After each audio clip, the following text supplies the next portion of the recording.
Unshackled. Chapter 1. My House, My Rules. It has been over 4,000 years since the tragic losses of houses Montague and Capulet. The family's power struggles took a toll on the star-crossed lovers. The remaining question now was, did these bloodlines die off? To the public, both families perished over a few hundred years ago, until the birth of two infants, which both held the bloodlines to both Montague and Capulet, reviving the elders' feud. Sometime in the future, in a small town deep in rural America, a teenager sat at her desk after dinner, her head pounding from the headache growing behind her eyes.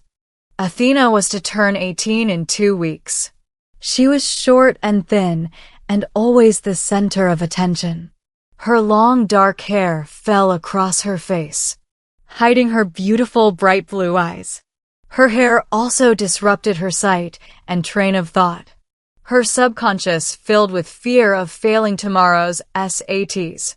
A loud buzzing from her cell phone broke the concentration she held onto the notes spread around her desk. Athena knew if she picked up the phone, she definitely wouldn't continue studying for tomorrow's exam. It would also drive her crazy not knowing who was calling, wondering if it was someone reaching out because of an emergency and needing her help. She decided to give in to her curiosity and grabbed her phone to take a quick peek.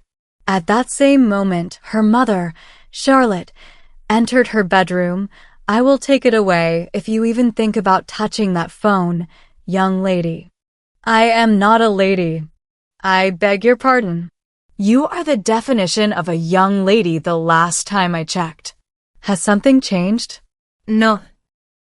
"Then my statement stands. It could be an emergency. Whoever it is can call their parents. You need to focus on your studies." "Why are you acting weird, Mom?" "How am I acting weird, dear?" "Because I am taking an interest in your education. How does stopping me from touching my phone ruin my education? That right there is what's weird.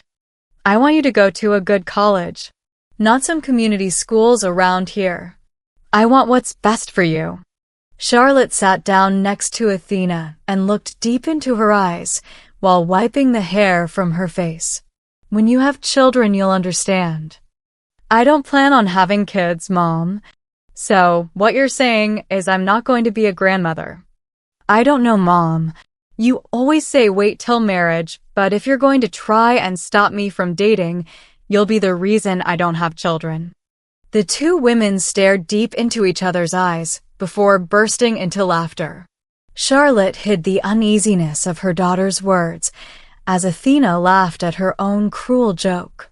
"I have to check my phone, Mom. Then I can focus on this test. Do we have a deal?" Charlotte glared at her in disgust, but needed to put her foot down. "No touching that phone until after you are done studying." "But it could be Cyrus." "Even more of a reason to focus. I could care less about that boy." "I am not his mother, thank the Lord." "Cyrus is not that bad." Charlotte turned away from Athena before opening random drawers of the dresser. She began shoving fresh laundry inside until they would almost burst at the seams. "He is just like his older brothers. They are all alike. Capulets are not to be trusted. You don't even know them." "I'm glad you believe that, honey. Now get back to your homework. I want an A tomorrow. Do you hear me?" Charlotte forced the drawer closed, then picked up her basket before walking out of the room. "Do you want the door open or closed? Well, it doesn't really matter. My house, my rules. Keep this open, understood?" "Yes, Mom."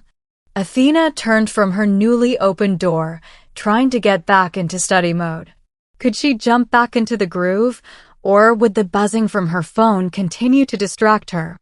Before she could reach for her device, Charlotte rushed back into the room. She swiftly snatched Athena's phone before glaring at her sternly. "I warned you. Now I will take this, so get back to work." Charlotte rushed out of the room once again, disappearing into the halls of the large house. Athena looked back down at her notes. Why did she mention Cyrus? She could have chosen any other person. Athena knew she messed up before she even opened her mouth. Now she would never hear the end about not being attracted to the Capulet men, just because of some family names. Her brain hurt from studying, but like her mother said, she expected an A. Therefore, she had to focus on her notes.